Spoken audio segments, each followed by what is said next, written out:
It's 3:10. Illari is in the game. Spilo's here. Yiska, as per usual. Eric in the booth. We're here to break down a preview. Dabbling in some divination for all the Baldur's Gate nerds out there. Hello, Balding Gate community. I am one of you. We're here. We're going to try to figure out what this playoff meta looks like. Yiska spoke to some insiders. We've got some juice there. We've got one of the biggest brains outside of the Overwatch League creating content, figuring stuff out. So we'll have some threads for you to pull on as we get into these final few weeks. And obviously Contenders is coming up too. Yiska kind of pointed me in that direction in the pre-show discussion. So there's definitely, some evidence to support a lot of these claims coming up. So, but Spilo, how are things? How are you? Are we excited about Illari? Yeah, I mean, doing good. All things are going well. Appreciate it. I'm definitely excited for Illari. I think word on the street is this: we've got another 2022 Stage 2 meta potentially coming out. The double flux support, Doom, Winston, some teams running Ryan, Diva. Might be the most diverse meta that we had since then. And I think the other thing too is that we actually have a hero that's really, really fun to watch. Yeah. So if Illari does have a high pick rate, people are going to still watch, right? It's going to be a lot more fun to watch than Sombra. 100%. Yiska, I know you got just producing all kinds of content. How are things? Are you excited? Pretty good.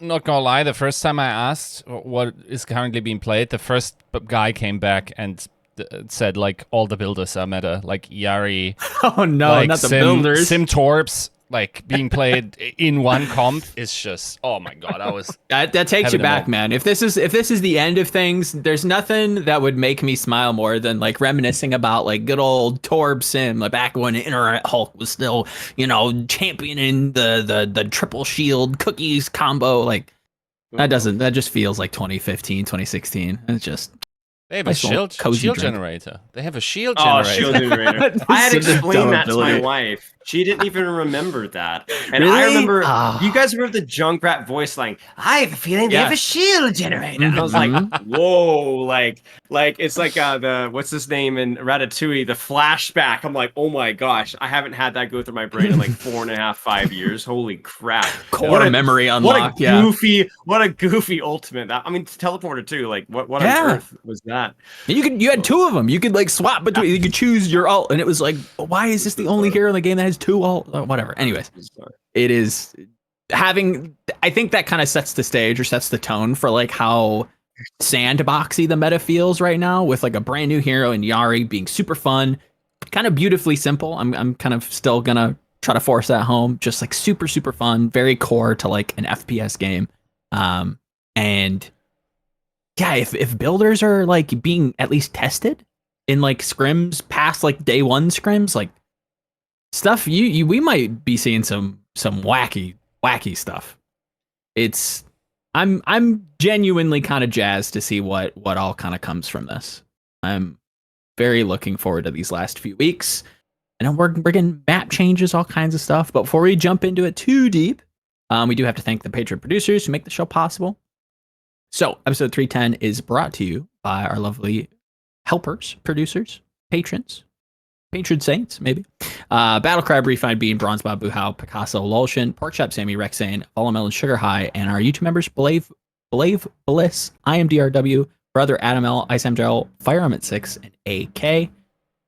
Spilo, talk to me sweet about Illari and how cool she is and how much fun she is to play.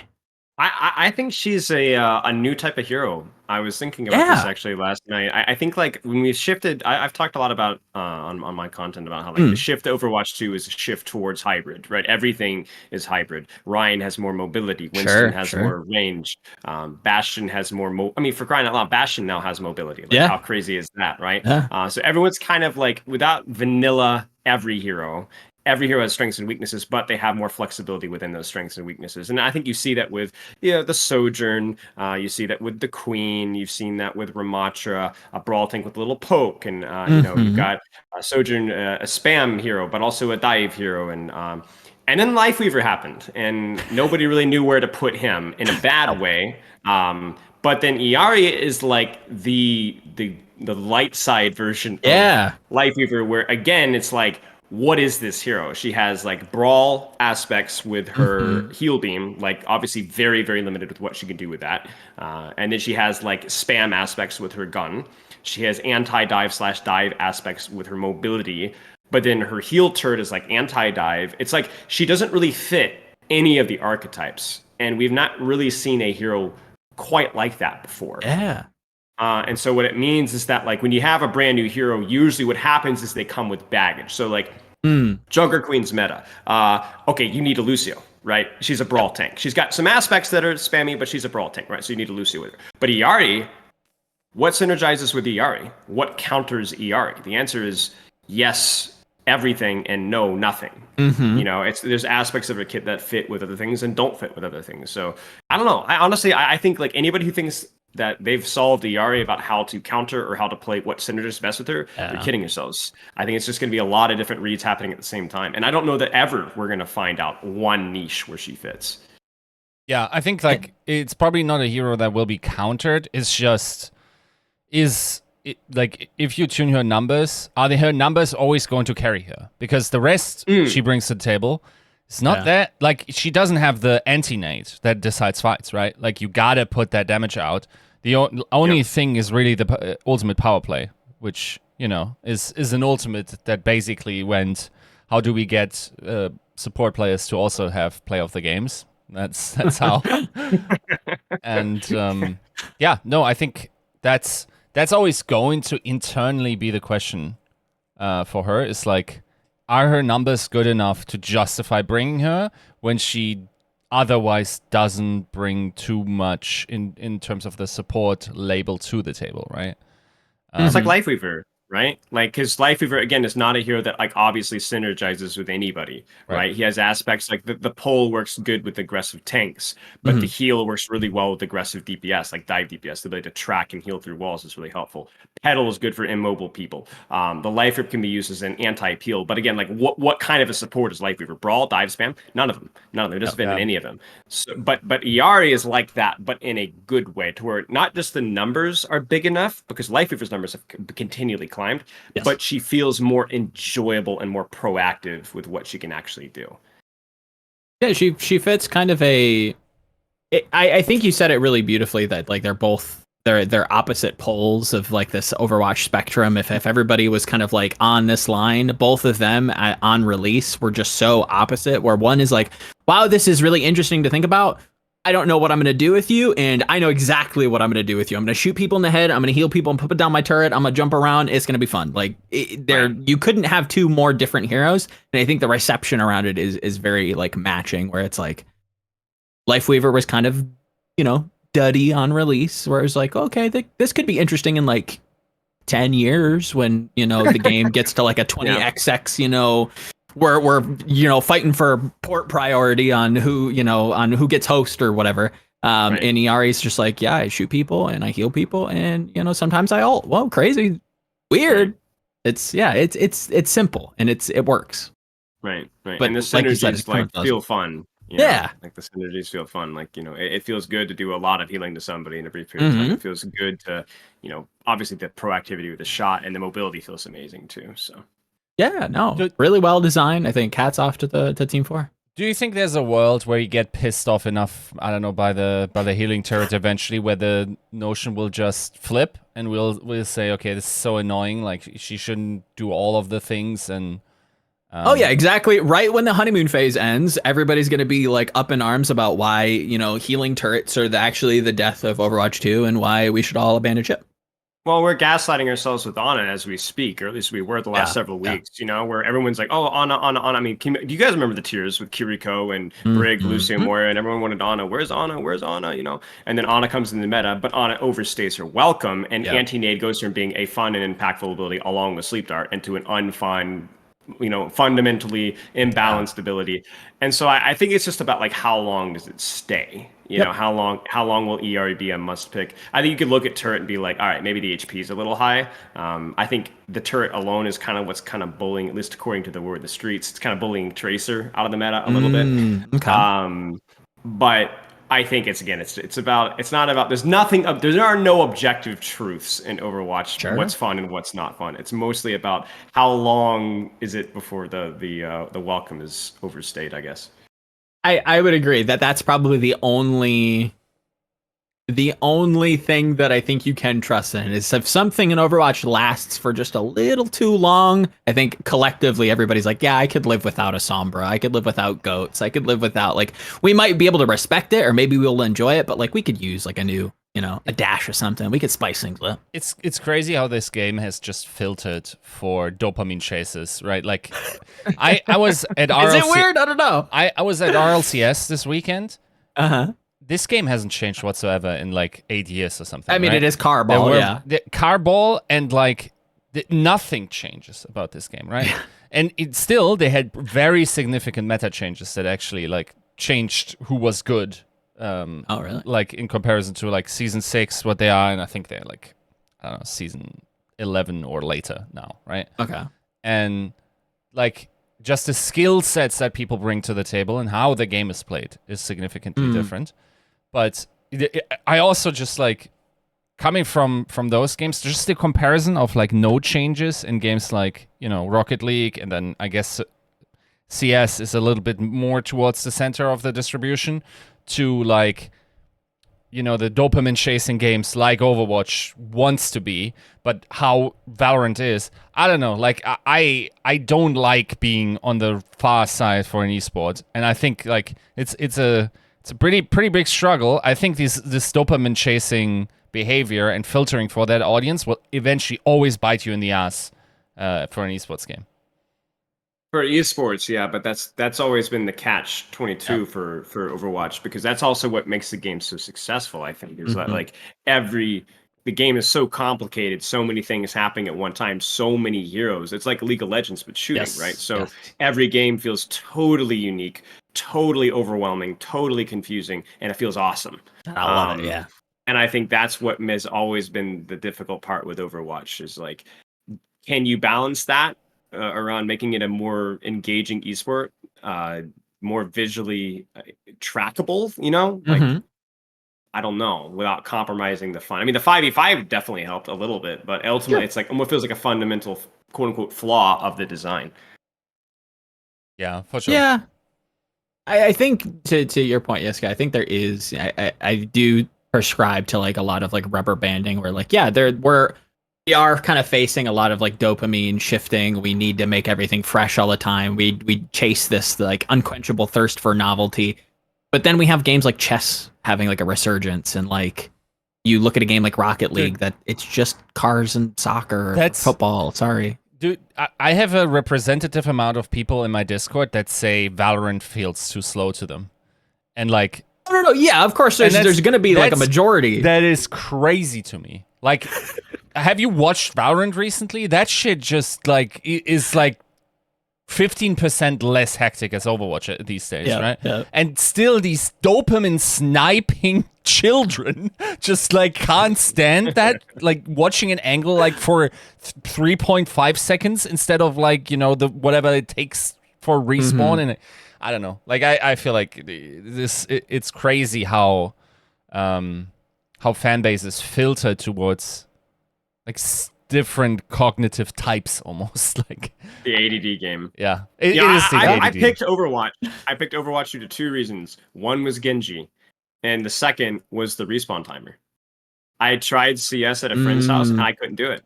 I was a kid that when you play the Modern Warfare 2 at a friend's house, LAN, I refused to play Search and Destroy because I'm not sitting and watching my team search and destroy. I want to play.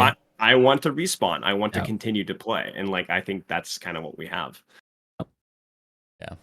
Yeah. I think I would have to wager that. I think as age increases, but maybe technology is getting a little too savvy to fight the urge of the dopamine succubus. It's not an age thing. Like you don't think so? No, dude.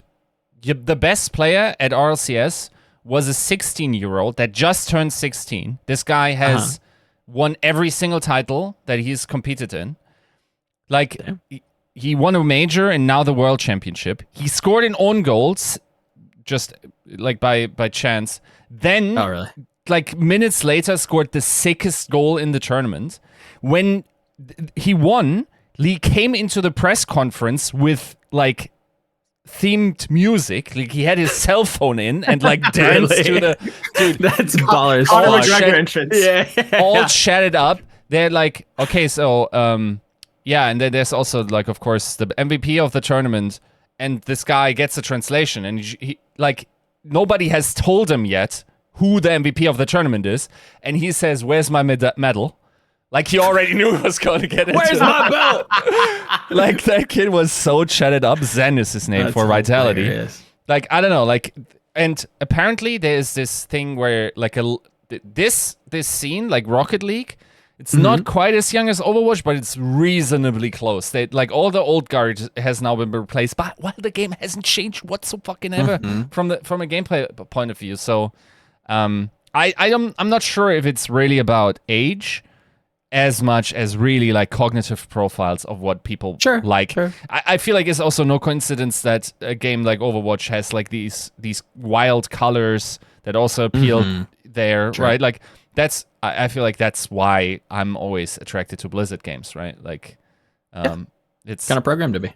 Yeah, I think that's probably, and once again, like far be it for me to flame my tribe, but I also think there are now other esports out there that are getting reasonably close to the same formula, and where you can also have a lot of fun. But yeah, like long story short, and to sort of like loop back in, I feel like we're also getting to a more fun point that also appeals more towards that player type, and I feel in some ways to that inner gremlin that I feel, Flashpoint and Illari are both heroes that really appeal to that dopamine chasey, like head clicky, like I'm on and off angle and do my own heroics play, and I'm not necessarily omega punished by it as much as like, you know, doing dumb shit on a flank on other maps because there's like one flank where you could reasonably come from.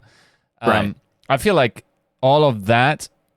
I don't know if you want to already like switch topics to Flashpoint. Yeah. But I feel like this feels like a very different type of Overwatch to me. Almost. Okay. See, now that's interesting for me to hear from you, because I know that you had like very staunch like hesitation, myself included. I'm like, I don't know about this random thing, and it feels like kind of similar to Control, and you know, God forbid if the map architecture just forces one comp. So like you're telling me something very different. So like it feels like your opinion has been shifted. Is that correct? No, like I still hate that. I hate all aspects of randomness in competitive games. Okay? Fair. Especially if you don't need them to be there, right? Like you could, much like how we have very similar like, or an order of operation of map types in Overwatch League, right? Yeah. We also could just have like how these points unlock is a regular or just tell a dude before the game starts, like I don't know, maybe there's a highlight, okay, this is going to be like we go from middle point to this point to this point, and people can then plan like a or whatever. racetrack. Yeah, it's just like not super nice competitively, depending on what kind of meta state you have, to be forced off a comp on a random chance, right? On a whim, yeah. Just because the map topography or verticality forces you off the composition that you can't play anymore. That might be optimal on first, might be optimal on 2 of the 5 slots, but might be suboptimal for like 3 of those, right? Like it's that type of randomness never feels good to me, and like it's unfortunately like I wonder if it's just more fun to do it that way, but to the general public, but like to me it always feels. I think maybe it's like a sense of realism, just like, oh no, something hot is happening over here. We have to move over. But I mean, we've had that with Koth for 6 years, 7 years, right? Yeah, Like to a you degree. don't know what point you're going to get, and that's actually been a pretty important point. I remember in times past in contenders, and even with London, where it was like, oh no, we got this round 1st. They're going to know because we're going to tip our hand, or we got the one that we didn't want to play. And, it puts us on the back foot, and so now they can counter swap us for round 2. And like, I agree with Yiska. It's like if there isn't some sort of like inherent fun to the variability, right? Yeah. Like for example, I'm not saying this is good, but like a mid-season patch at least has the argument of, oh, we're gonna mix the meta up so it's more good for viewership, right? Yeah. But if it doesn't have at least that argument going for it, then I agree. I see no reason to compromise the competitive integrity. And it feels like a lesson that should have been learned from like the initial launch of the game with like the original design for Control, where it was best of 7. So you played like up to 5. Yeah. Okay. So because I remember you could play like up to 6. You could play. Yeah, I think it was best of 7 because you could like tie 3-3 on Control. I think. Am I misremembering that? I don't remember. I know you could like replay. Yes, you could like replay Control maps. Gotcha. And that sucked. That felt really, really bad. To your point, where it's like, if we don't gamble Ruins enough, or we don't gamble Village this many times, then our comp kind of sucks. And but if we do, then we, and obviously that got changed, and now we have Control the way that it works today. And I don't know. It echoes a lot of those same problems, where it's just like, yeah, it's like fun to like have something, to kind of touch back, call back to like the dopamine stuff and have something very novel and have like a new game experience every time you load into a Flashpoint map. But at some point, it feels like you lack agency to some degree. No, I just don't think they care. Like, I don't think it's a big enough an issue. Agreed. Like I don't think like, okay, it compromises competitive integrity a little bit, but like I don't think that matters enough to them. Sure. To make an adjustment. So it's like I'm not playing the martyr here. Oh, our poor esports here. I think there's bigger fish to fry when we're talking about Overwatch and esports. Yeah. But I don't think it's like at the top of my top 3 things to change. It would be nice to see it change, but yeah, no, definitely some bigger whale sharks. I still think like if you introduce a new feature, okay, unless you really have a plan how it works out in the long term and how you could like easily change, like that. Like how it presents in the beginning seems less. I mean, ideally, you have something that presents well initially, and then as that problem that you already anticipated expresses itself, you just switch it up and you have a solution, right? I just feel like Flashpoint is such a map that, like, as player skill develops, there will be very obvious issues with it, where eventually the discourse might just switch, and I'm not sure there are only easy solutions here, right? Sure. So, Foresight's never been a Blizzard's strength. Not at all. Pray. Amen, brother. Good golly. Like, I was part of a Q&A panel, and I asked I'm sorry if I get the title and the name, but the person that was responsible for some of the map designs, and they described like, Flashpoint as this map where it's always like interesting because like in the transition between points you could, catch someone off guard, and that makes it interesting and whatnot. And I'm like, yeah, that might happen, like to, bad players for a long time to good players maybe at the start, and then eventually everyone figures out safer routes or bunches up better or doesn't look into these sidelines, and the gameplay then transitions where it's just optimal play that's always guarded, and now you're just really running probably like an extra long route that just feels awful because you're running to the point for a very long. Actually, this is like, put a pin into this. I think we will have eventually, we really will have, especially from the competitive community, complaints about long runs. I think that's slowly coming in, but eventually it will only be considered a snooze fest because everyone will have their optimal routing, will always understand that there is probably not an interceptive move to make because everyone is already moving in pretty safe ways, and we'll just like walk to the point for twice as long as it takes for other game modes. Sure. I think that's honestly even a serious casual concern. In fact, I tweeted about it the day it was released. I played one game, and my support died, I think, 7 times coming back from spawn to a wrecking ball. Right? And you know, this isn't exactly the highest elo ever. Sure. Just random quick play, but like, I mean, that doesn't feel good for anybody. Nope. Right? That feels terrible. And the distance is unbelievable, right? So it's like, you talk about casual experience, the casuals aren't going to like that either. Yeah. Yeah, that, like, I think there's something really fun about, like, the meta of movement. Yes. When it comes to, like, a casual experience, anytime, again, weirdly enough, circling back to, like, our previous discussion about, like, you know, dopamine sniping and all that stuff that Yiska kind of, like, spearheaded.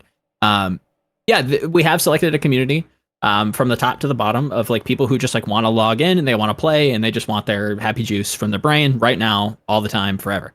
So if there's any point that we have to play, like, you know, we were kind of talking about pre-show, like, if we're playing, you know, search and destroy and I got to, like, sit and watch my friend fumble around whether he has a defuse kit, whether he doesn't, is it A, is it B, I don't know, the bomb exploded, oh shoot, and, like, I could have been playing. I could have been playing literally any other game, and I could have been having fun, and now I'm sitting here watching this chuckle fuck figure out his head from his ass. Like, that sucks. Yeah. So no, I think even like hero specific too. Like, you think about like how that travel distance, you're gonna have the time to, I don't know, Lucio's speed amp from spawn, and still have it by the time you get there. You'll have a time to Brigitte shield bash 5-6 times, right? Zenyatta, you're floating, and you're doing nothing but floating, right? So it's going to be a lot of spam your movement abilities, get there fast. If you don't have those movement abilities, you're at a significant disadvantage in recontesting quickly. And we see a little bit of that with, like, Lucio speed and King of the Hill. I think this is going to be I think this mode might even be that on steroids in terms of that kind of a certain compositions don't feel quite as good. Yeah, I could see, like, a lot of the subtle problems that maybe some other game modes haven't been, like, leveraging all that well. Flashpoint, yeah, it could be a big wake up call to really how the game is played for a lot of people, and it could shake things up. Did want to kind of circle back to, you know, Yiska, you brought up, like, ways to play the game, or, you know, some ways to kind of think about things. You actually, you know, spoke to some insiders, some unnamed, some faceless folks in the scene doing some scrims. I don't know if last episode kind of helped that. Hopefully maybe we can echo that same thing and get some more of that. But we did get some meta developments. We did get some insights. So if you wanna, you know, share some of that. Yeah. So just to briefly explain how this generally give works. us a TLDR, please. So the problem is, like, of course, I don't want to impact competitive integrity, right? So I cannot tell you the entire comp variety for those where some teams are going their own path, and like, that would just be unfair. Maybe their opponents might be easily able to infer what they're, like, let's say I say someone is playing a Rhine comp. Oh, guess who's playing the Rhine comp? Now the competitive integrity issue comes in when I tell you what they're playing with the Rhine comp. Yes, of course. Right? Of course. So I cannot tell you about those. What I can tell you about is what generally people are trying. And the trends. The trends are that a lot of teams are playing a lot of different tanks. Tanks don't seem super settled. Orisa is, like, a little annoying. A lot of people are trying to make Sigma work, also because they have great Sigmas. A lot of people are still trying to make Winston work because, newsflash, they have pretty good Winstons, right? And they've just played it or Winston specialists and whatnot. Yeah. So there's a variety on the tank position right now that I can't really think back to even have that ever happen to be the case at this stage, like, this closely before, like, a meta start. So that's encouraging. Doesn't mean we won't converge on, like, 2 days beforehand, and like, something just, like, comes out as clearly the best thing. So with that comes also, of course, as tanks dictate what kind of meta archetype you play, very different meta archetypes from some teams trying to still play dive. Other teams are playing some rush comp, of course. And then there's also, ever more so increasingly, bunker, right? And that type of archetype, as it was explained to me, was on the back of Illari and Bab. It's the justification given to me by two people was that Bab is best at filling the holes that Illari has in her ability or resource cycle. Okay. So like if heavy damage comes in and her healing resources are depleted, then you always have Lamp to go over, or like Sure. Also Bab heals pretty well. Of course, the synergy between Window and Illari is obvious, right? Yeah. So all of that makes a lot of sense. There are some structural reasons why teams might or might not want to play this, mainly because Illari very much feels like a flex DPS support. You could even think, and I'm not sure if that's happening, but maybe teams might try to put their DPS on that hero, right? Like that's we do love thinking about that, right? So if you have double flex, you might be more inclined to try this. Not everyone does, and I think that's therefore a lot of teams are also trying Lucio, which is also pretty strong in this meta. Interestingly, Bunker, from what I understand, very often played on Flashpoint, which is sort of counterintuitive, right? Because like you kind of want a Lucio to get around the map and whatnot. Apparently not that much in comparison. And then the DPS, best hit scan, from what I understand, is Soldier. There are others being tried, but Soldier like seems pretty well-rounded right now. And then other DPS, well, that really depends on your meta archetype. It has been Soldier Dive, interestingly, on interesting. Okay, it's like a Tracer Soldier. Yes, on maps where it's like flat. Okay. Tracer Soldier or Genji Soldier. Genji 76. Now that's one for the bingo card. Then some, of course, Tracer Genji on verticality maps. Still sometimes like Echo is in the mix on dive. Sure. Otherwise, like once again, as I told you, like Sim was in some of those comps early on. Torb, Soldier. Torb is like a weird one. That's a hero that never really, like, it was okay, but keeps getting buffed, and eventually it's just like good enough, right? Sure. Yeah. And interestingly, from what I understand, also played an anti-dive. Makes sense. And wait, I'll have to look that up. But yeah, generally speaking, like the ton of variety at the tank position. That also dictates a lot of variety at the DPS position. And then for support, I guess what we should also mention is Ana is still not out of the rotation, just because Ana hard to be. Yeah. Right. Lucio is being played. Illari, Bab, the rest not so much. Not so much. Yeah. Okay. I mean, that's plenty to chew on. I think that's, if we want to talk about, having a sandbox meta, going back to like some of the more, open metas that we've had, like this feels very open. Spilo, kind of shooting to you. Does any of that surprise you after looking at that patch, after looking at Illari? Like, is any of this like shocking? No, I talked with a couple folks, and I think like the big thing for me is kind of going back to what I was saying about like Illari is just doesn't really fit an archetype. So it's going to be about which teams read about how she's going to best fit in what they want to play, right? I don't think any hero besides, man, I honestly don't know that any hero besides Illari right now is actually like dictating the meta. I think it's actually Illari dictates the meta, and then everybody tries to find a way to best fit their strengths around that. And that might go in a million different directions at once. And I think that's why we see so much tank and DPS Fridays, because we don't know what's going to work best with her, right? Yeah. It's not obvious, right? Like we were talking about earlier, Jungle Queen's earliest, we see Lucio. Yes. Is Lucio OP? Yes. No, but Jungle Queen needs a Lucio. What does Illari need?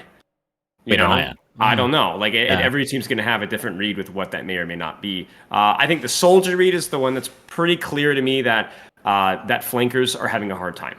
Because having a DPS that's being able to self-sustain with Illari, I think is pretty important. Her range steal is super unpredictable, like not unpredictable, but unreliable, right? Sure. So having a self-sustained flanker that's not Sombra Tracer is probably pretty important. I guess the word on the street is that heal turret and M1 is kind of a nightmare to deal with as a flanker. That's not soldier, and soldier can easily deal with the turret and do damage right through it. That would be my read.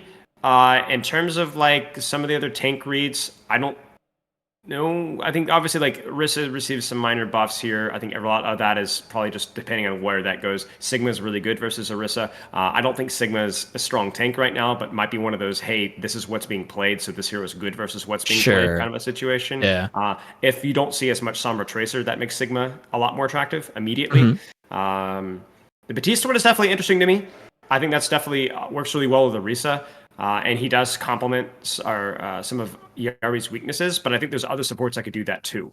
Like maybe no Sombra, no Tracer, so we don't need Brigger Zen. We don't need Ana. The immediate weakness I see at Batiste that I think Illari and Batiste both have major weaknesses with is they don't have a really reliable ranged squishy heal.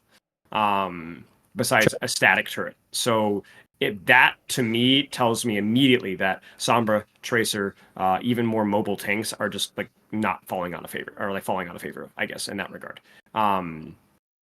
Because if you were to run those heroes, or even something like a Genji Echo, you would probably want to pair that with an Ana or something instead, like Illari Ana. And there's also a little bit of the word on the street is, a couple of tweets went out recently even. There's a little bit of gaslighting I hear. I actually think there's been a little bit of purposeful gaslighting I've been hearing, like half tongue in cheek. There's been some discussions about Bastion, and while I think Bastion the nade is actually crazy for ranked, and then the 50 armor heal I think is big too. And there's a couple other things that are kind of floating around that may or may not be fake news. And I was like, I thought it was a joke at first, but nope, it's actually happening a little bit. Really? So just a little bit, which is kind of. I mean, if you're plugged into the Overwatch like sphere, I'm sure you've seen a certain tweet, and I think I'm thinking of the same tweet that you definitely are. There is a very bizarre tank hero that just apparently is just not the most unfun hero ever, and Yeah. It's funny to me. You can find it. You can find it. Yeah, it's funny. So we'll have to wait and see. I think like Yiska was saying, there's a lot of little heroes that have received a little buffs here and there. A little bit of Symmetra here, a little bit of Torbjorn there. Are they going to be enough to push them into the meta? I don't know, but I would. You really don't know. You really never know. I really enjoy the way that you kind of frame Illari as this like Pandora's box, because it feels like we're walking into like, the Golden City, and like everything we've ever wanted is here, but like there is this undercurrent of like, okay, if we do figure out how to make Illari work, we don't know what that looks like just yet. And that might be that, like in shows past, I think Christopher pinned or kind of like spun this up or penned this analogy of like the Torb virus, where like one team just plays Torb and it works enough that like everybody just starts playing Torb, and it's like, okay, once Illari gets figured out by one team for like a week or two, and they start like cleaning out scrims with it, everybody's just trying to reverse engineer it, and now it's this big rat race. So it's like, I hate saying this, but we are gonna have to just wait and see. But this is like positive, early reads of things that like there is a lot of testing. People are searching for some answers, and that should lead to some interesting developments. At least I would hope. Right. I agree. And I think the key word is the developments, not conclusions. Yes. Because I think there's a lot of heroes that you could conclude solutions from. I don't think Illari, at least anytime soon, is going to have any straight hard conclusions immediately, which I think is great. Right? Yeah. We don't really know where she fits in, right? Like we talked about this with Lightweaver, like the good side and bad side of Lightweaver. This is a strong hero that doesn't perfectly synergize with any sort of composition. So that's a very interesting dynamic that I don't think we've, to my knowledge, I don't know that we've had that before with Overwatch. I mean, you think of like Ana when she came out, like that was pretty quickly like, oh, Nano Boost is like insane. We're just gonna throw that on Reaper and he's going to melt people. Yeah, like it we usually get pretty close to like Yiska's favorite term, like the Nesh equilibrium. Like we'll get to something that looks like that pretty quickly. Illari does, yeah. I think I'm leaning your direction where it's like she does a lot that's good, but like she doesn't fit anything that we've really seen before. So either we're gonna see a completely new style of play, or like somebody's gonna figure out how to break her. Right. I think that's the interesting line to think of these. It's not how it's how best to use her, and that's a very difficult question to answer. That's $1 million question, really. Is it surprising to you that you don't see much break? Is she just nerfed into the ground, or is she a bad addition to Illari? Because Brig, I mean, hard meta, like highest unmirrored win rate in the first half of the season, pretty good at keeping Ana alive. Like, yeah, you're getting to my favorite topic, which is the Blizzard's problem with balance, which is where they don't understand the difference between power and synergy. Right. And so when you look at Brig, I mean, Brig, I don't think has ever been an objectively strong hero in Overwatch 2. Maybe with the rally rework, I think definitely not a weak hero, but still, she wasn't the reason that the meta was defined that way. The reason the meta was defined that way is because Ana very strong, Winston very strong, other DPS that aren't Sombra Tracer are not strong at all. So of course you're gonna play Brig. Like what else are you gonna play? Like Lucio and Dive meta is the 2017. You know what I'm saying? Yep. So I think that's. I mean, there were even. I mean, that's why Double Flex was around so much back in 2022 is because she was so weak. So I think to me, it's like when I see things like, oh, we nerfed her shield, and maybe there's some other numbers that are going on behind the scenes that I'm totally ignorant of, but it's like a little bit of classic Blizzard balancing where it's like, well, was Brig really in need of a nerf? I think she was just a complement to what was needed. And so like now, if Illari is dominating flankers, if Turret is too good, if her shift, it just denies the need for a whip shot or a shield bash or an armor pack, then you're not going to see Brig. It's that simple. There's other supports that do that job better. Or do provide value besides anti-dive, anti-whip shot on Winston or Ball or Tracer and Sombra and so on. Yeah, no, I think you're pretty dead on the money when it comes to like finding the keys to a lot of the rigidity in these metas isn't as obvious as you might think, where it's just like, oh, Junker Queen is, good or bad, like nerf Junker Queen. It's like, well, there's a little bit more going on under the hood than just like press shift run at face. Like there's ways of facilitating that. Like, is that the problem? Like, is back to like the discussions that like Avril and I and like plenty of people have had regarding like, is Widowmaker the problem, or is it the pocket of the Mercy that's the problem? Is it Discord that's the problem? Like, is it the way that we facilitate these heroes that is the issue, or is it actually the hero? Both can be very true, but like we have to approach balance in two different ways, and it can't just be we've reduced the clip size of Widowmaker's rifle. That is going to, it's hard to do. You have to get to the root issue. I get it. You have to get to the root issue. I mean, I don't know if you guys remember, but back in Overwatch 1, it was like classic Blizzard. I don't know how many DPS heroes got buffed prior to the end of Ghost until they finally introduced Warlock, and we had abominations like Hanzo. We had Reaper and Mei. I remember they kept buffing Reaper and Mei, hoping that the anti-tank DPS heroes, and I was like, these guys aren't real, right? And I'm not saying that those developers are necessarily still employed with Blizzard. And if they are, hopefully that they've learned their lesson. But it's like that kind of stuff that is like you have to be really careful with. It's like why was Winston Sombra Tracer meta, right? To me, it actually started with the DPS conversation. Like I don't think Hitscan was ever weaker as it was several stages ago, right? And so then, we go from there. But if you're not very careful with addressing the root issue, then what ends up happening is not only do you not actually fix the root issue, but you make it a lot worse. And the other thing that it's often paired with is Blizzard's like, oh, we're not seeing enough Orisa and Moira. Let's buff those heroes.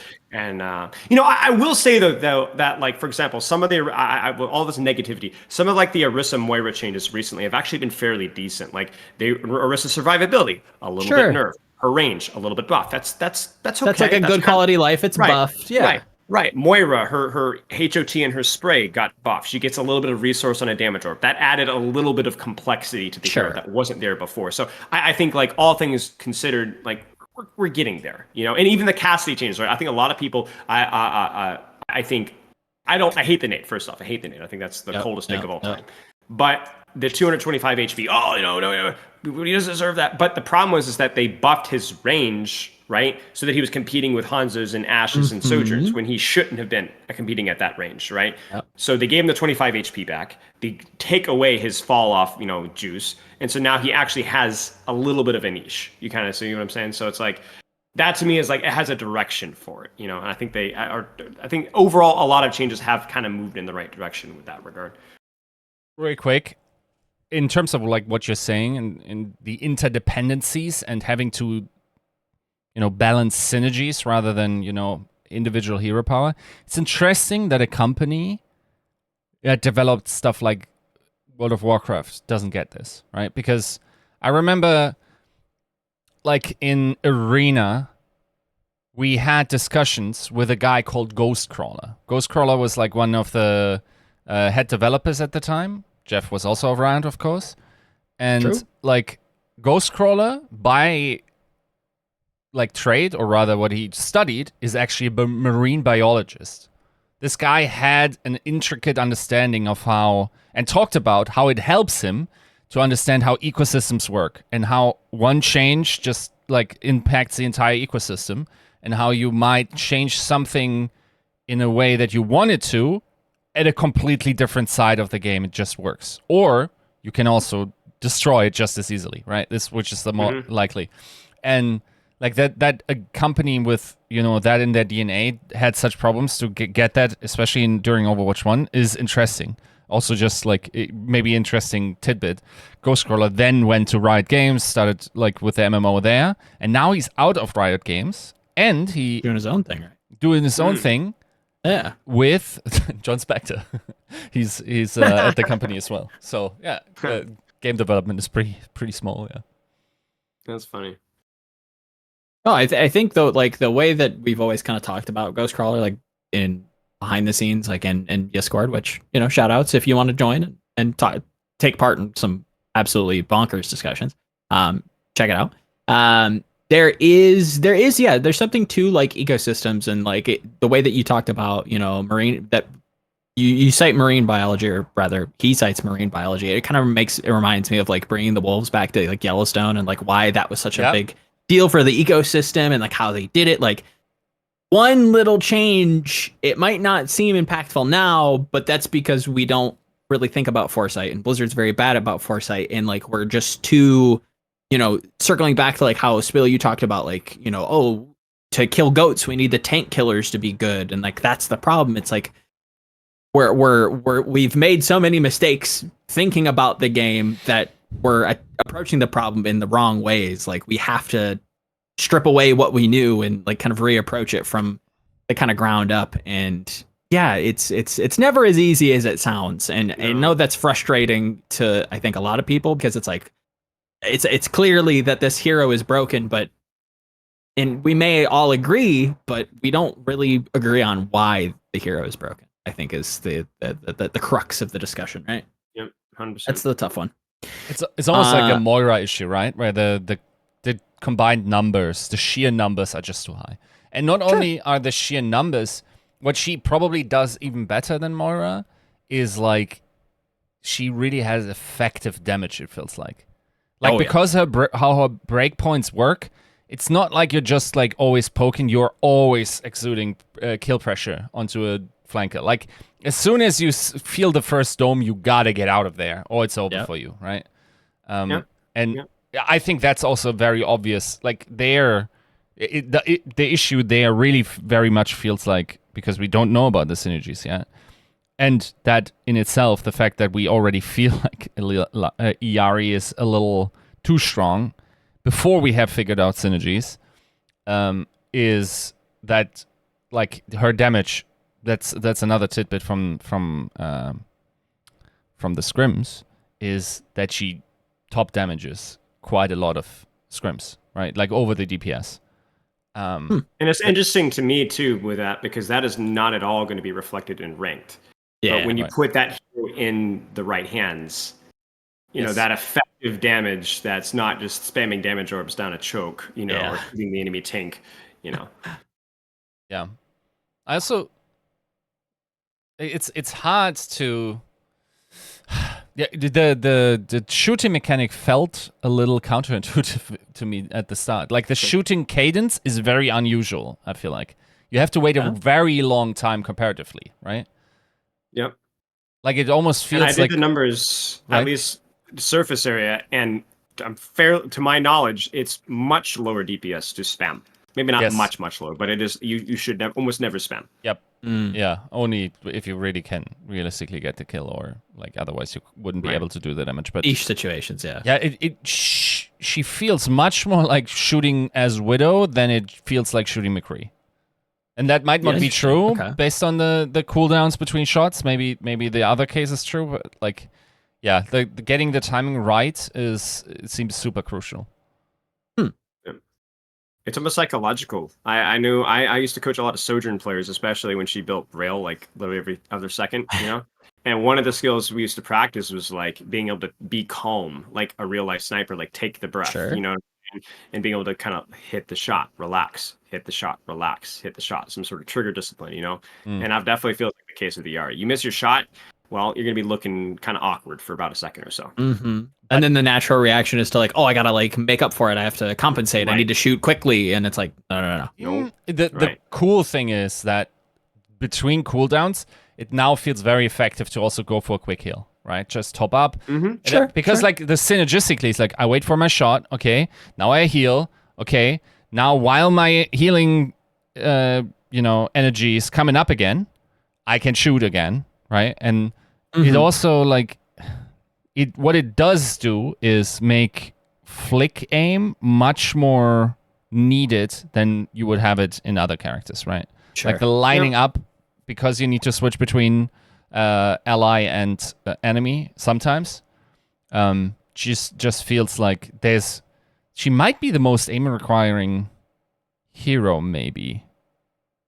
Could be. I mean, you look at this, at least for support, there's no support that functions like her at all. Even heroes like Zenyatta and Ana have much larger clips and can dump damage for just you miss a shot, you take another shot, you take another shot. Yes. Moira, you just spam. Lucio, spam. Maybe Brig with whip shot, not as, but that one's kind of a niche situation. BAP, very spammy.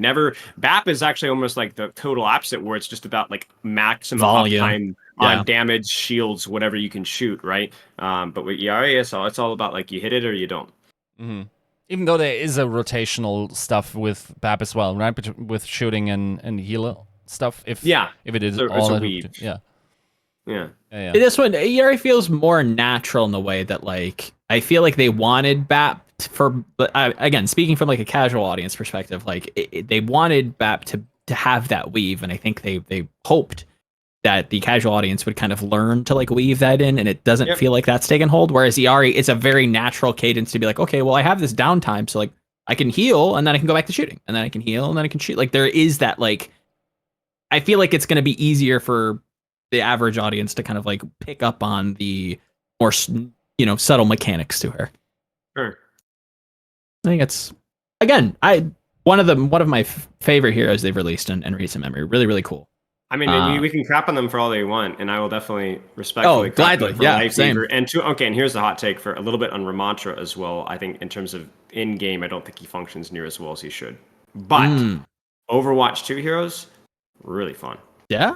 Really super engaging, super fun. Like I feel powerful when I play them. My ults feel good. Like it's it feels like Overwatch, which is like a refreshing take. And like Lifeweaver's kind of a dud. Like some of the reworks have been kind of hit or miss, but they've still got it. They got some. What is it? Ball, Echo, Kiriko, Queen, Sojourn, now Illari, and I think Ramantra's a controversial one, but still a lot of fun. So there's a lot of like you compare that to the Junkrats and the Bastions and such. It's like feels like a different game.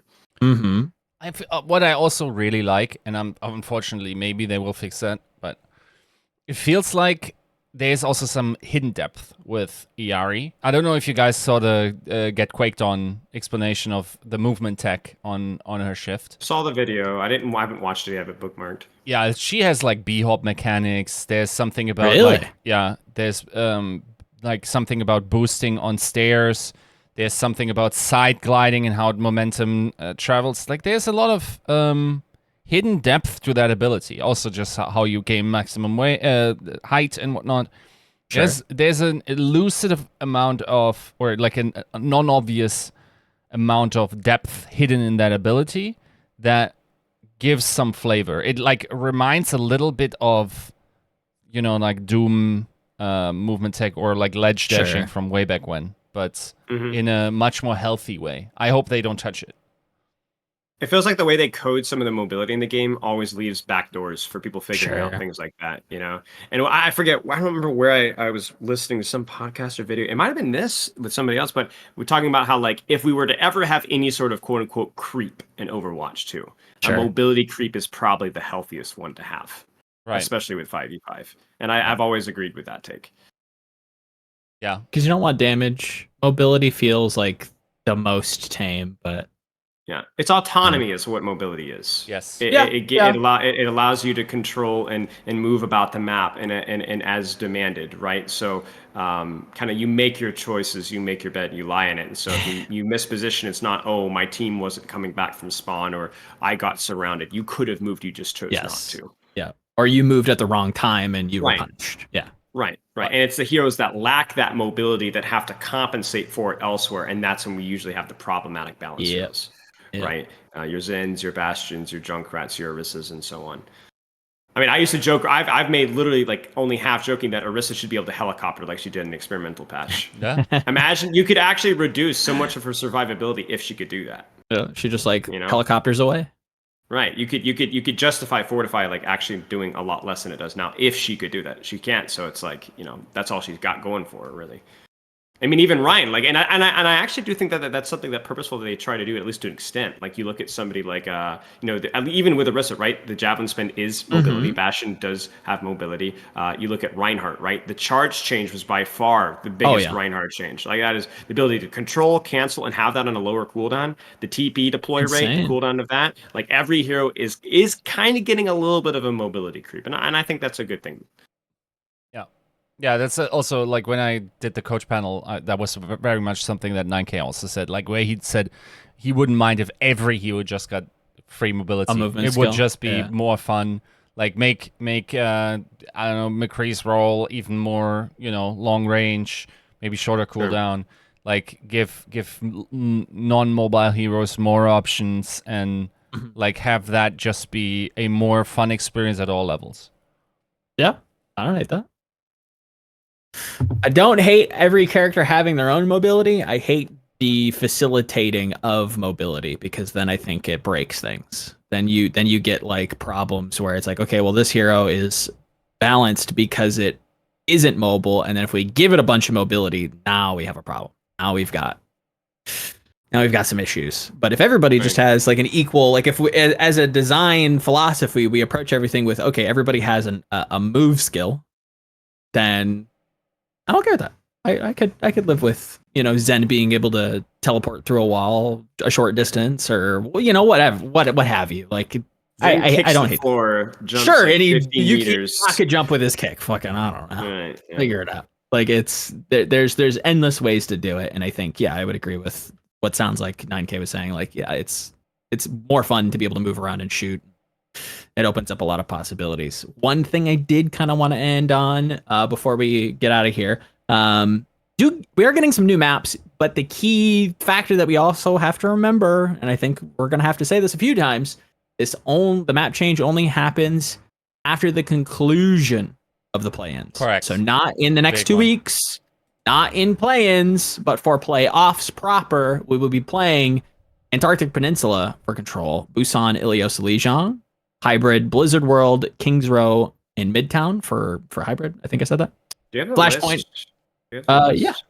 I send you the. Thank you. Drop it in here. And then obviously the two Flashpoint maps, New Junk City and Suravasa. Hopefully I'm saying that right. Push, Coliseo, Esperanza, and New Queen Street, and Escort, Circuit Royal. Another, maybe double flex favorite. Dorado, Route 66, and Shambali. So again, some of the more dive-centric maps kind of going by way of night. Some Gibraltar is getting removed. Nambani was quickly here, and now it's not. So like there does feel like a shift, and I feel like maybe the meta is also kind of following that shift. I don't know, maybe it's flatter. Yes, feels like It's it. flatter. That's why we saw so much Echo for a brief period of time. It's just new Bonnie Gibraltar. You can play the hero. Obviously, is that super relevant especially with how many Illari things that we've seen coming up? Maybe not. I don't know. I'm trying to see. Circuit Royale obviously is always the redheaded stepchild of the map pool. Feels like it. Dorado definitely introduces its own niche strategies here. That's a real question. Is the existence of Sombra nerfed so bad that you can't play Widow on Dorado? Because if we see really no flankers, you will see Widow on Dorado. Mm-hmm. Agree. Possibly as well. Possibly well in Root as well. So we could see some more sniper matchups if things do move towards bunker and so on, as we were talking earlier. It's definitely going to be interesting. There's a good variety in these maps. Busan, definitely the most unusual Koth map, I think, as well.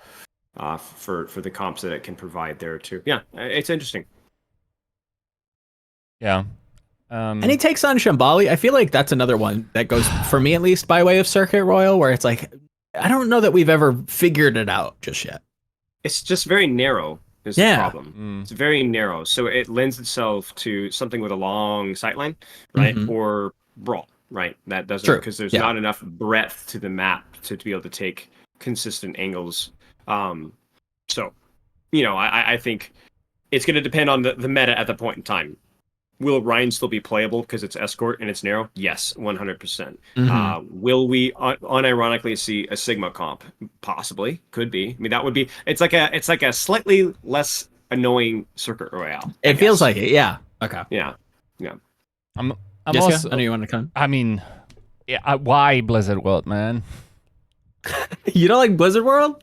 This is probably the last season. Why are we like, oh, dude, the last thing I want to celebrate here is Blizzard, okay? Okay.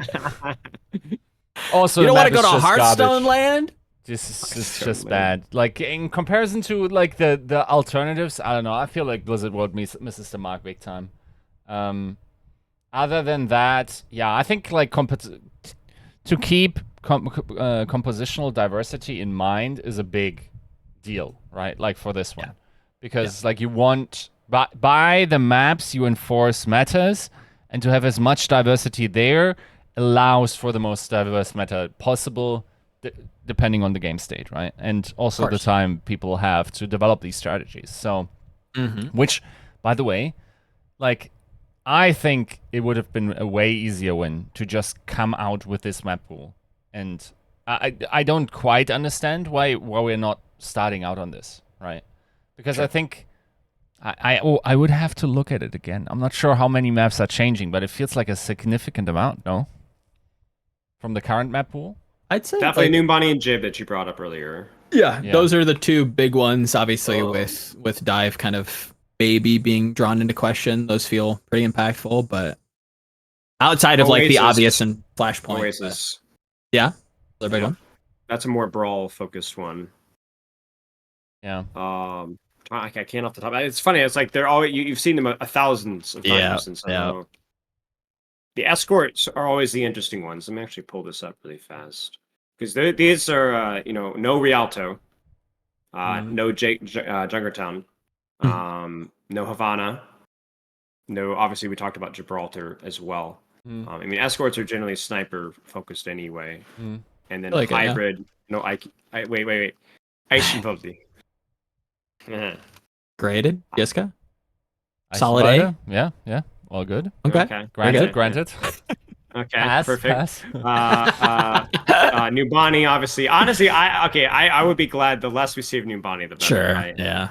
And Powder Iso, I think, kind of falls into that category as well. I just think, I guess it's not as bad to watch, but I think it's a sympathetic watch. I feel your pain, Overwatch players. Yeah.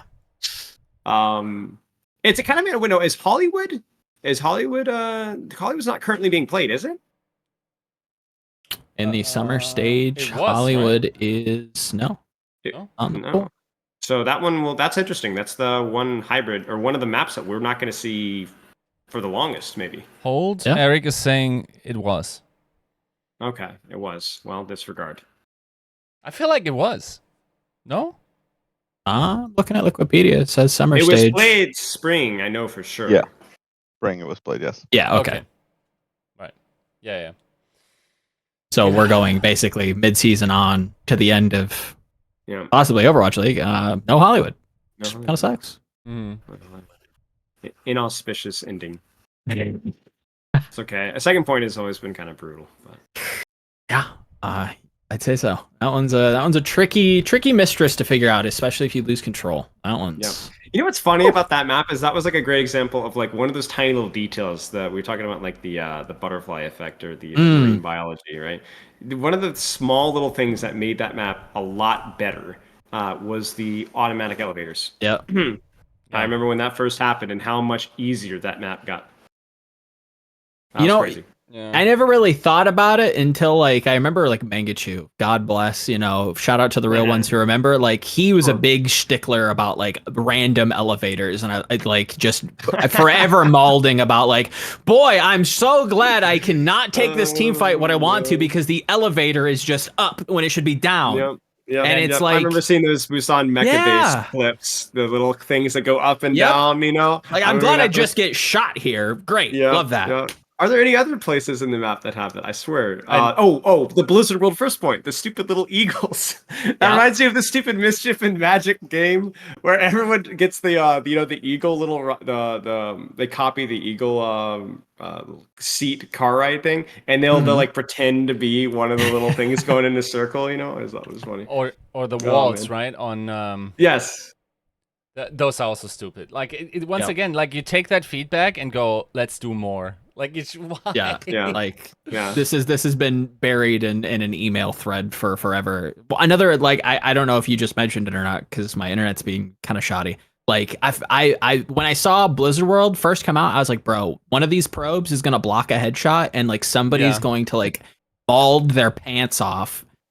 And luckily we haven't seen it, but because Para rocket or something like this. Sure. Like we're looking for a pause break and to have a pro like actually get upset at a ref because the stupid fucking RNG just decided that a probe was gonna come into my line of sight. Like God bless, part of the man. charm. You gotta it's the good and the bad and then some more of it, and man, it's like what do they say? Like the Gibraltar blinding, like the Gibraltar flashbang, on first point. It's like, oh, it looks beautiful. If I could see it anymore, I'm completely blind. Oh man. But speaking of Gibraltar, though, the map changes. What do y'all's vote for the next map?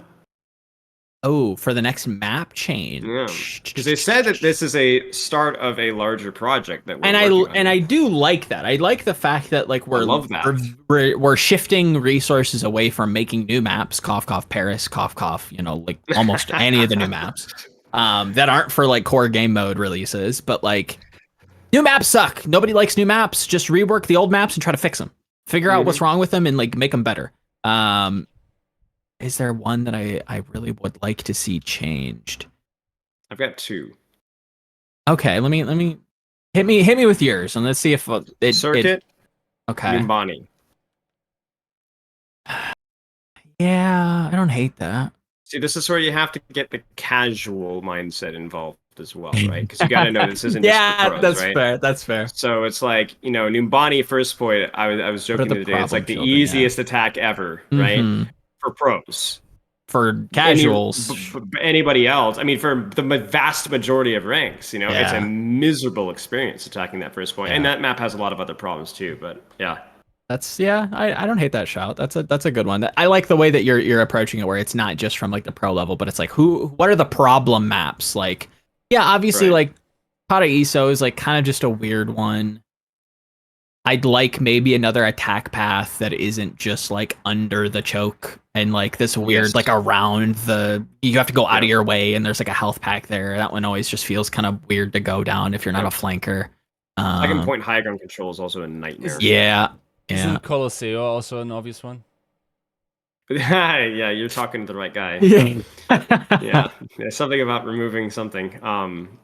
That still annoys me so much. Like without ranting about that, it's like the simplest change. It's like it's literally Paris almost 2.0, where it's like you have this one choke, and any other flanker angle that you take is basically irrelevant or almost impossible to utilize, right? Yep. And so how do we not see the problem with that, right? And it's like all you have to do is just remove the glass, you know, and all of a sudden, like everything's opened comps, up. brawl comps, spam comps, you can take off angles, you got so much more space as a tank, you can see more. Like that side of the map also gets used a lot more, right? Because it's actually accessible now. Like we've got this like dead zone that almost nobody goes through, and I mean, you know, it is what it is.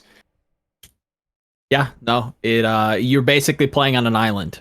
It's necessary to control because you don't want, you don't want Sparker just flanking you. Shout out to Atlanta. just saying, you know. But even that, like, you shouldn't have to fucking rotate through the southern hemisphere in order to get a play. I know. Right? You shouldn't have to, but like that will forever be one of my favorite metas because like you look at a team like Atlanta, you look at a team like London, and you look at the resources that Sparker had. This motherfucker was just running marathons in those head-to-heads. I swear Kai probably still has night terrors just like, he's on the flank.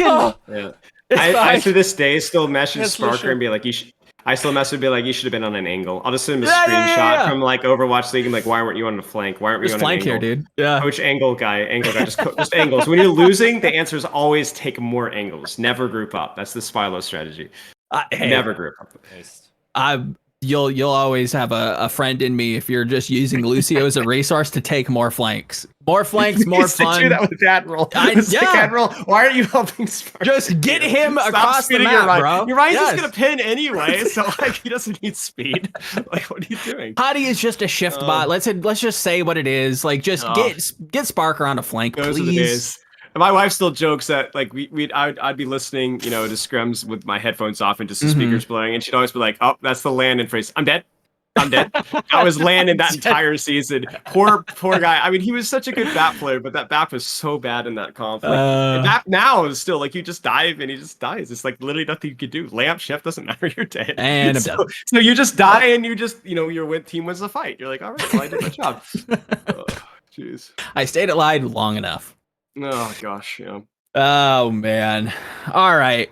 As we kind of reach to the end, any winners that we think of? We kind of talked about the meta. We talked about some of the maps. We have like at least a general kind of idea of like maybe what's being played. Is there any team that jumps out to you as we kind of roll into the end of the show that like could be an overperformer as we get into the playoffs?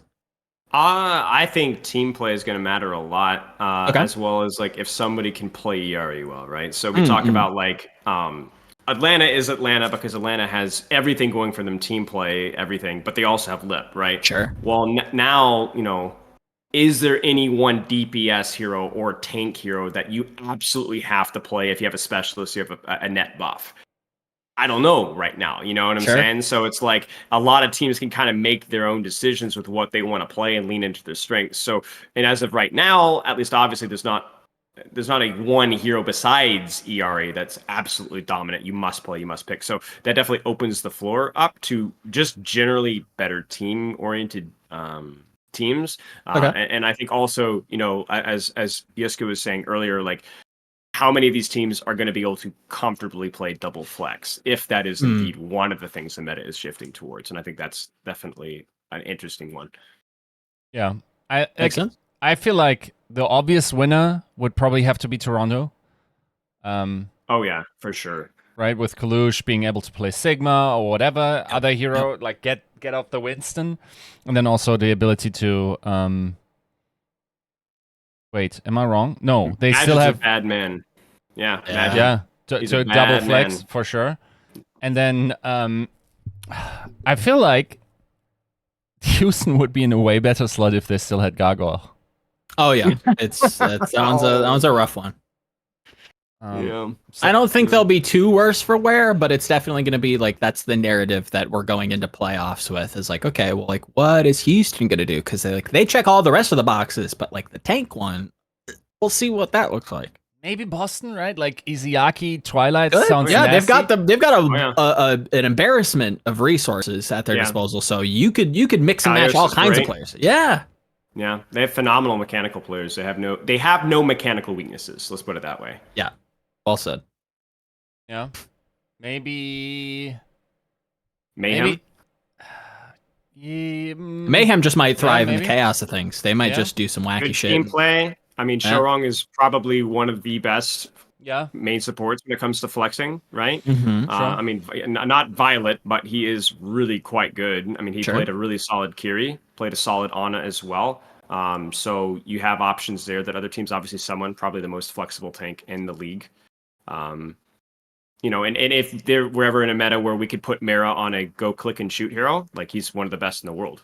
Top 2 or 3, I might even say. So that's another plus. Yeah, I'm kind of looking forward to what Atlanta's cooking up, because theoretically, like, of course, they also have an embarrassment of riches. They could still put Hawk on Sigma and whatnot. Like, that would be very good. A lot of people forget Vidge is still on the bench. Vigilante he might sitting there waiting. like that guy might just pop off and like be the best Illari. Like, I could totally see that being the case. Ridiculous aim talent. So, like, theoretically on paper they have it there, which fortunately, like, hopefully that is true, because there wouldn't be nothing more clown fiesta than a super dominant or relatively dominant. I guess they tapered off a little bit at the end, but Atlanta Reign just like shitting the bed as the first opportunity in playoffs. That would just suck. To be fair, they also have a lot of time now to adjust, so that helps as well. Yeah, and otherwise, maybe Shock could be doing something. Like, they already have been playing Chaos the entire season. Maybe they have some kind of double flex, kind of. A little bit. Yeah, for sure. So yeah, I don't know. Like, London might be a big winner in terms of like if the stuff can work in terms of, you know, alternative comps being much more of an opportunity, because you know these guys love playing curveballs. Otherwise, you know, NYXL, the obvious one is putting fits on Illari as well. Yeah. Not a bad. Yeah, I don't hate that shout. That's something that we're gonna have to pay attention to, because, you know, Homie can aim. Yeah. She's you know, an aim hero. It's gonna be impactful. That's honestly, like, if you get 3 DPS on your roster instead of double flex, like putting your DPS on that hero is absolutely viable, I think. Yeah. More so than I think most of them. I think we've always, especially on this show, we've always been like, well, what if Prophet plays Yari? Right. Like, this I just think for a lot of teams it's not necessary. You have like somebody like Violet or Shu. Yeah. If they were put on DPS and given like 6 months, they'd be just as good as half these DPS players. They'd start over a lot of people. Yeah, so it's like that. They have like that killer instinct, you know. So it's like I don't think the transition is going to be hard at all. You know what? I might be eating crow, and once I ask, but you might be losing big. Is maybe not. I'm not sure how Infernal would adapt. Well, you don't have a comfortable flex. You don't have comfortable double flex necessarily. Yeah, how good is Fixa? Fixa has pretty good or really good mechanics, but is it enough? That's a good question. Are you once again playing Poco? Just like no, not seriously. And that's a team that always feels like their team play, to kind of like cite Spilo here. Like, I will forever be stained from that opener versus the Dynasty, where I watched a team actually poop their pants on stage. And that one was like, that's a tough one to like fight away. Like, that's a demon they have to like expunge in some sense. Like, it's, if you can get them comfortable in this month time, I think they'll be okay. But if APAC looks a little undecided in terms of what the meta looks like, Infernal could. I don't hate that take. I don't hate it. I think MN3 and Skew get a lot of like the press for that team's success, but I think they're actually a lot more reliant on Mag than they are on almost anybody else. Sure. I think Mag was, in my opinion, the best APAC tank this past. The first stage on Ryan, Ram, and Winston. So, you know, if this shifts towards a lot more up in the air, I mean, there's still Orisa. We still, I'm sure, are going to see some Ryan here and there as well. Who knows where the meta is going to shake down? But all I'm saying is that, like, if Flex Tank gets to be more valuable, your stocks are a little down. Also, if Rush is playable, dude, ooh, we might be back in Hanbel, you know. Yeah, And I'm Dallas. with- Dallas is a sleeper. They could get something done. They're gonna have to figure something out because they can't just spam Queen forever. And they've got options, right? If you've got Doomfist, you've got Diva running around. Like, and all of that awesome. is just like Hanbin Kingdom, right? Oh yeah. Like Oh, he should be able to play the field as long as it stays the field. Especially I'm guessing. I'm not gonna ask you for sources, but like I'm guessing a lot of the insights that you gather are probably NA focused. Yes. APAC might be completely looking the other way. They might still be on Winston. Who knows? Yeah, I should put That's my feelers true. out what they're going down there, but like also Spark, they might lose as well, right? If you can't put Gusha on Winston, it's I'm always wondering. That's another like Fearless-esque player, but I always forget about Pineapple. yeah. Now support player, right? Memory serves. Yeah. Hmm. Yeah. Never got enough credit, man. Homie's kind of cracked. I mean, surely if we have any sort of poking shot, it's a classic with Spark. It's like, hey, Yeah. surely that they should, and sometimes they do, and sometimes they don't. So Yeah, you know, that is the truth. It's you. They're the coin flip team. yeah. I think Kenobi's sure. beaten me over the head with that term enough that I'm like, yeah, I think It's you're like right. the APAC circle of suck, but you could just condense it down to one team. It's Spark. Yeah. You can never tell what you're gonna get. No, never. Forever since their inauguration in 2019, you really never know what Spark's going to show up that day or that season. So, all right, Spilo, thank you so much for coming and talking all kinds of big brain stuff, breaking down Illari, correcting my even pronunciation. Spoilers. Yeah, that's right. Any content coming out for you that you want to plug? Shout out? Any? Particularly, just still doing stuff on YouTube, private coaching, all that jazz. But yeah, hopefully the internet speed is going to be situated so it can actually stream for once. But yeah, There we besides that, go. nothing crazy.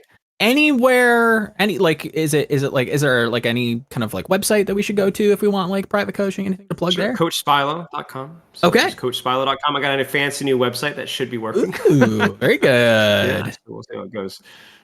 Beautiful. Again, thank you so much, Yiska. Yeah. Anything coming out for you? I mean, I'm sort of preparing for Gamescom. If you're mutual and you're going to Gamescom as well, and maybe you even need some, local information, or because I'm relatively local, just the next town over, or you need any language to, translations or whatever, I'm happy to help there.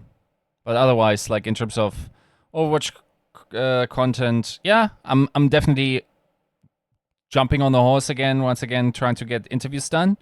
And then I'm also cooking on one feature idea right now.